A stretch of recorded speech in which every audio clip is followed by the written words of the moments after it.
We had some overnight rainfall, so a damp to wet start on this Thursday. A brightening of the skies as we move over the next several hours and into the next several days. It's going to be unseasonably warm. Temps are going to be at least 10 degrees above average, and by Saturday, near record highs in the low 80s.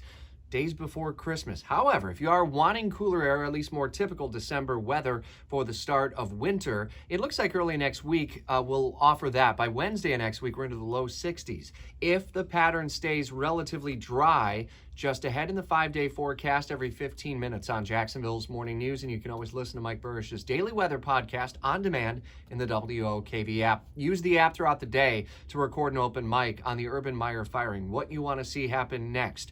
What one issue was the biggest issue for the Jaguars owner, do you think, making the decision now? What happens with Trevor Lawrence and his development? So many questions. We're on the air with continuing coverage, as we were when the story broke, and we sent you a push alert about 1 o'clock in the morning. A special edition of Jacksonville's Morning News at 9 a.m. featuring Austin Lane, former Jaguar, and Brent Martineau from Action Sports Jax. Will be taking your calls and getting feedback on what moves the Jags may be making over the rest of this season with Darrell Bevell now the interim head coach, and into next season as well. What a year it has been for the Jaguars. And it looks like we may also be featuring 2022 several interest rate hikes. The Federal Reserve Chairman Jerome Powell intimating as much yesterday to cool down the red-hot inflation. One of many stories we're following into the superstars of talk. Brian Kilmeade 9 to noon, Mark K. Show noon to 3, Sean Hannity 3 to 6 on all devices and through your car radio set to 104.5 FM.